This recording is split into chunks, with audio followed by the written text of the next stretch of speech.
I am pushing record. I am sharing my screen.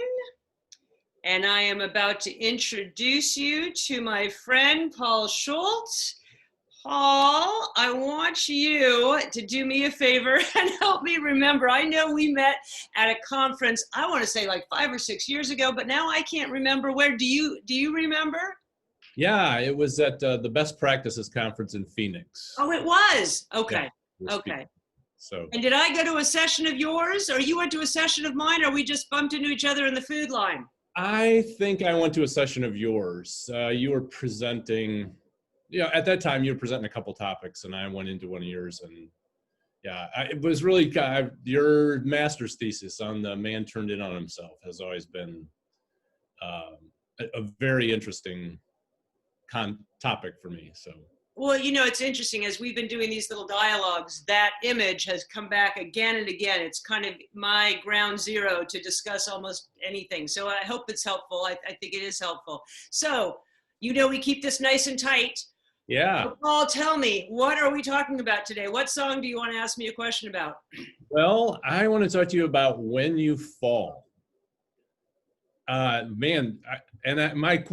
list of questions is long. I wish I could ask them all, but I'll let you focus in on. I'm interested in the title. I love the title, and when you do the first listen through all the songs, the brevity of it kind of catches you off guard. It's like, oh, it's so quick hitting. So that's really intriguing to me, and the bells are really intriguing to me. I'm so curious to know. Here's the thing. The bells sound like the bells from my childhood church. So that there's a resonance for me there.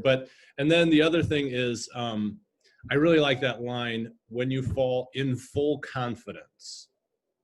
Okay, so we're going to try and do it all. Okay, so that just catches me, in full confidence. So I like to know what you were thinking about that one. And of course, Mason Vieth, I know Mason. You do? Well, yeah, there's a lot going on here. Oh, he's such a dear. All right, I'm going to try and give you the whole story of that song.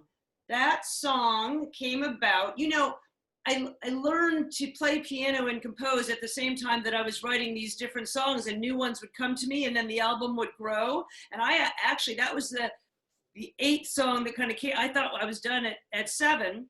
And then I had been, as my morning devotion, reading through this Eastern Orthodox catechism called The Living God, which is just beautiful. I just love the way they speak about things, very fluid, and a lot of Sophia wisdom and all of that. And there was this little snippet of a phrase from the theologian Olivier Clement. I don't know if you know him. And it was, I don't think the entire phrase as it is, but a piece of it, but this idea of falling, and you won't fall into the abyss. And that I thought was, but into the hands of him who has opened his arms. And the idea of looking at those arms, and we always see it as a sacrifice, right? But as arms outstretched, waiting to hug and to hold and to comfort and to embrace when you are crying. And that image just struck and it just stayed with me every day. I kept saying it over and over in my mind. And at that time, I was learning to play with the flat keys. And so all of a sudden there's that G flat, and I'm working little scales on it, and then all I started to go, when you, and I could just kind of hear the whole thing. And that idea about, and I liked it being short. I have a lot of time spent in my formation at a local monastery. So the idea of Gregorian chant and things that are very simple and meant to be repeated, that's very natural to me. And that to me is one of the best ways to both pray and teach. So in any given song, sometimes I think, oh, it's just going to be a chant. Oh, it's just going to be a chant. And then it grows. But this stayed exactly as it was. I would ultimately like it to be sung as a chant refrain, the way you do in Taizé, right? But for this, I just wanted one person to capture this one offering and gift of truth clearly, And the idea about in full confidence, which is something that I think some theologians would go, oh, no, you don't have to have it all right. You don't have to have full confidence, and they get all worked up about that. But I think what it really is, full confidence can just be like a full-throated, help me! You know what I mean? Like, that's full confidence. And that's not saying like, God, if you're there and I'm not sure you are, then maybe can you do what I want? That's not full confidence. But having no knowledge and no faith and no history to go right from there, that's full confidence. You are crying out like just certain that that's going to get through. And so I think that's really true. And that's the thing that breaks through when you actually recognize I am so in need of help larger than I can possibly get on my own steam, which is usually where we like life to be led, on our own steam, right? So I think that's where that full confidence comes from. And the bells are from one of my favorite places on earth, and it's been so key to my formation, is the bells of Taizé. If you ever visit the monastery of Taizé in France, those are the bells that call you to worship 3 times a day there, and it's a really wonderful thing. Yeah, fascinating. Did that get some of it for you?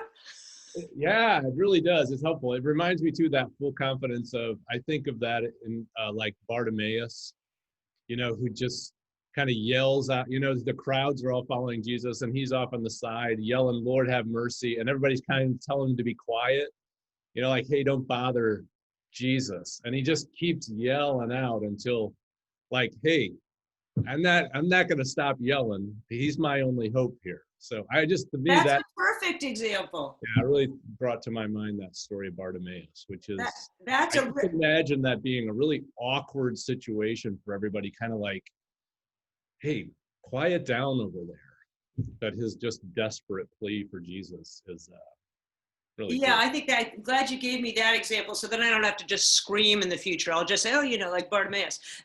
So that'll be good. And then right before we get off, I just want to tell you, because you're a friend of Mason's, people ask me a lot about, like, where did you get this like totally random collection of wonderful people to do these different songs? Their styles are so different, their voices are so different, their stories. He's the youngest one, obvious, in the group. I think he's 24. He's in his 4th year at seminary. And I met him a couple of years ago when I was presenting Man Turned In on Himself at the seminary. And we had a packed house of all these young students. And I remember afterwards, I didn't meet him, but he tagged me on Facebook and he said some great thing about that, how I'd hit it out of the park, blah, blah, blah. He'd found me and done this tag. And I have to tell you, it meant so much to me, because even though a lot of different pastors or churches have opened their doors and invited me in to speak, very often they'd rather people not know I was there. And so they don't post about it and they don't tag about it. And I mean, I've actually spoken at a couple of pastors' conferences and been there and spoken for 5 or 6 hours like the only person, and not a single thing ever appeared online. So the fact that he did that was just lovely. And so I reached out to, I didn't know he could sing, but then we became pen pals. That's what happened. So we started talking and we talked about our love of ancient practices. And then he told me, he sent me a little clip of him chanting the Lord's Prayer in the sanctuary there at Concordia. And I was like, oh, I just filed it in my brain. Like, we're going to use him for something. And then when this song came up, I was like, Mason, will you do this for me? And he was just great. And he now loves it. He sends me pictures of him trending on iTunes, like, look at where I am. Oh, yeah. No, he grew up at the church I pastored in St. Louis. So. Oh, that's wonderful. He's a great young man, and always knew he wanted to be a pastor. I mean, like in the 3rd grade, he was running around Messiah. Always wanted to be a pastor. He's a great guy. Anyhow, Paul, thank you so much. I'm trying to keep ourselves on schedule here. I probably went over a little bit. Oh, well. Have a wonderful Advent and a Merry Christmas. Thanks. Great to be with you. God's blessings. Bye.